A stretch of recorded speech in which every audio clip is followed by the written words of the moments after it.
So I figured we'd eventually see an article like this.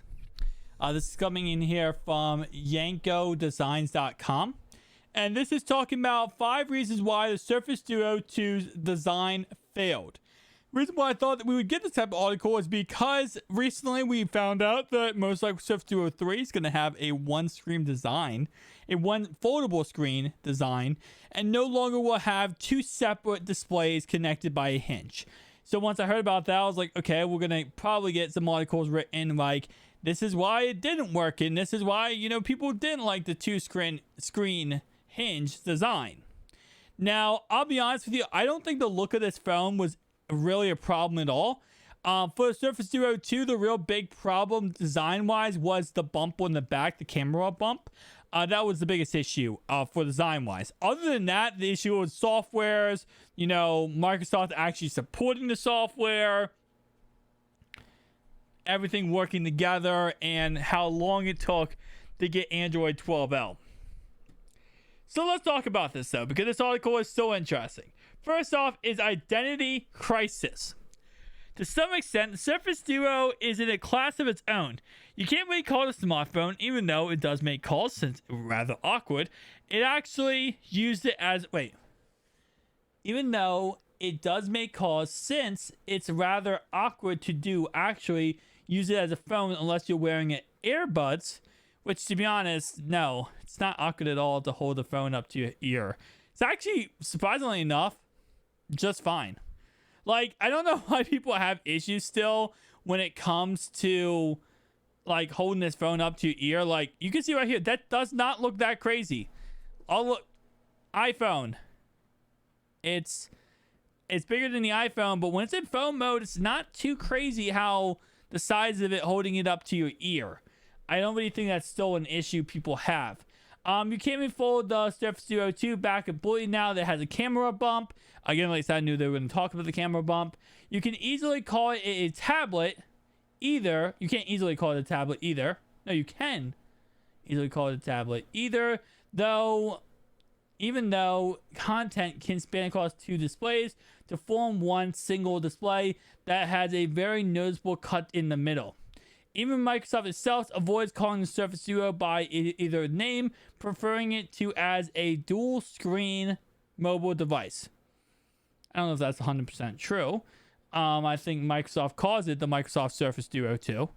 Nonetheless, though, let's go ahead and break down what was just said, because that was actually impossible to read for me for some reason. Because this is the age-old thing with the Surface Duo 1 and 2. And honestly, it's the age-old thing with the Surface Duo 1 and 2 and the Galaxy Z Fold 3, the Galaxy Z Fold 4, and going to be the Z Fold 5. Is that, how do you identify these foldable cell phones? Are you going to say that they're tablets? Are you going to say that they're cell phones? What are you going to say, right? And this does not just have an identity crisis for just the Surface Duo lineup. It's also an identity crisis for any foldable cell phone possible, because there is always going to be a stigma that says this is a tablet that somebody's trying to use as a cell phone. There's always going to be a stigma that says this is this is not a phone. This is not a phone in any way, and you're making this a phone when it shouldn't be. So that's not really an issue of the Surface Duo 1 and 2. It's really an issue with foldable phones in general, and we're not going to see that stigma go away unless foldable phones become the main flagship phones in this world, which by 2025, it's rumored that that's going to happen. I'm not sure 1,000% I agree with that being a statement still. We have to see a huge advancement in foldable phones for that to become a thing.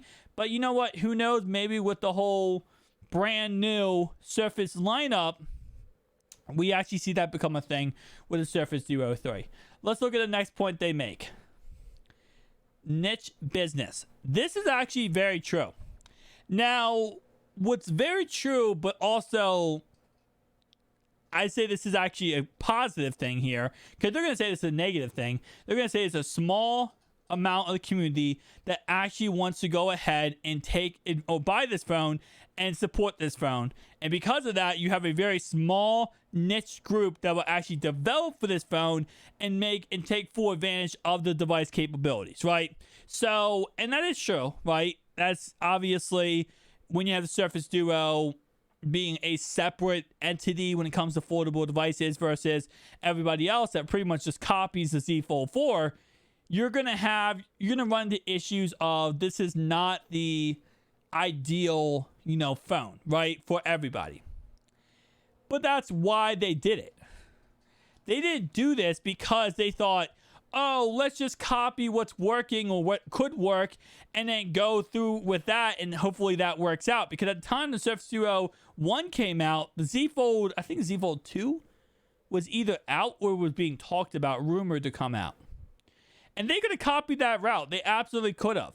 But the way you get successful in business, the way you take off in any type of industry is by being creative and having your own design, your own area, right? You had to create your own thing. And the reason why Surface Duo 2 was a thing was because Surface Duo 1, while at first it was a major failure after Microsoft gave us major updates to fix the device and make the device a lot more capable, it became a loved device by everybody. Once Android 11 hit Surface Duo 1, everybody loved it. Now, we didn't get Android 11, of course, until after Surface Duo 2 came out. But even with Android 10, people still love this device. And there was a lot of hype and a lot of talk about this device. So, yes, Microsoft said, you know what? We'll release a Surface Duo 2 because there's enough people who want this device for us to continue this device even farther than the Surface Duo 1. And this device was not made. It was made in a way to be a flagship device. That's why there's a camera bump, by the way. So for the point of, well, the camera bump ruins the device. Not really. It actually makes it more of a flagship type device because now you have better gigabytes of RAM in this device. You also have a camera that's actually capable. Versus Surface Duo 1, it had no camera at all. It had a camera, but it was a 13 megapixel camera. Behind the glass, it made an 11 megapixel camera. It was a mess, okay? It was not a good camera. Surface Duo 2 gave us an actual good camera. It also gave us NFC. It also gave us some kind of waterproofness. So it made it a lot more of a flagship type device. And you're right. In that aspect, did they fail? Kinda. I think that they were trying to go for a broader market rather than just sit tight and wait for the market that they've already created to blossom even more. And, in that context, yeah, they did fail. And now the Surface Duo 3, they're going completely in the left field here. And now they're going more toward the actual, hey, listen, we want this foldable phone to be blank. We want this to be an actual one foldable phone display, which is not what the actual Surface Duo community wants. And now what's going to happen is everyone who loves Surface Duo 1 and 2, most of them are not going to buy a 3 that's now a one foldable display. So what you did is actually counterintuitive here. You took your market, right? You took the people who are backing you, spit in their face and said, we're going toward what the common, like the most out there, the common person wants, the common regular consumer wants. We're going to go toward that route, and we're not going to do what you want. And the issue with that is that the Z Fold 4 is not a mainstream device. It's not a device, even after all the price cuts, after all the price gouges by Samsung, it is still not a device that is a flagship phone for the average consumer. So to do that route that they're doing with the Surface Duo 3, it does make sense because it's also cheaper to manufacture, easier to manufacture, and they can also work with Samsung to kind of get some displays from Samsung.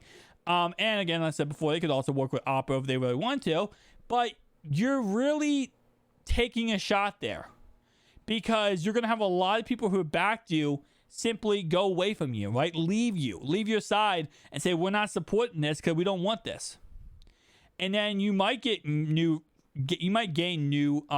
what's called customers and new people buying your product, but a lot of that will come down to it's a new device. But then you also have to remember that because you're doing this in all your past with the Surface Duo 1 and 2, and the fact that this will be a first-gen product, you're going to have a huge stigma put on your device as this will probably be a colossal failure. And the facts of the facts is, it's not going to be good. Because if this phone doesn't start selling well and doesn't start off hot, Microsoft's going to can it and move on. And that's going to destroy this device. That's the scary thing about Surface Duo 3. And if you do invest into it and get it, I'm going to get it, but if you do get it, you're going to have some issues in that department. Growing software pains. I mean, this is like the freaking storyline of Surface Duo 1 and 2. Surface Duo 2 also. Android 11, when it first dropped with Surface Duo 2, was an absolute clusterfluff. It did not work the first day it launched. It got better a week later. They fixed a lot of the issues. We didn't get Android 12L until a year later, which was really a year too late, in all honesty. And then, of course, the other problem / clusterfluffs, I want to call them, is the fact that we were promised different things would work with your computer out of the box. They showed off a whole entire demonstration how Snapchat and different applications would work from your phone to your computer, and that was not even added for a year and a half later. So you showed us so many cool features you can do with this device, and none of those features were actually on the phone for a year and a half. That's a bad look if you're Microsoft. The software is hard, and then they're showing off, obviously, the glance bar, which, to be honest, this was the stupidest thing of all time, and then it became good. This was so stupid and pointless, and then they fixed it. So after a year of this being out, they let third-party companies, developers, actually create software for the outside glance display. Can't do much with it, but you can at least do something with third-party companies. They took a year to fix that.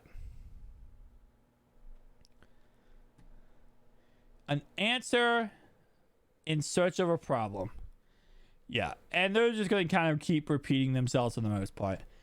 Listen, it's also an issue with Surface Duo 2.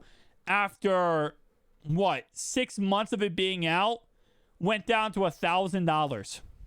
Then 3 months later, it went down to $800. And then it sold out completely, and they never were able to manufacture another one on Microsoft's website because of the fact that it was impossible for them to make these, and there's a chip shortage. There's a million reasons why Duo 2 did not pan out. It was an attempt to take a beloved device in a very niche market by a lot of people and take that device and try to make it a flagship $1 million idea. And the problem is you have Microsoft who is backing this. And they have a bad track record for a reason. They have an awful track record because when the going gets tough, they take off running. And you can't really do that in this situation. And I'm not saying the Duo 3 is going to be a failure. I'm not saying the Duo 3 is going to be a, absolute clusterfluff. But we're going to have to really hope that things get corrected and manifested in the correct way with the Duo 3, or else we could see a very similar doomed future for the Duo 3 too. Thank you guys for watching. I'll see you guys next one. Peace out.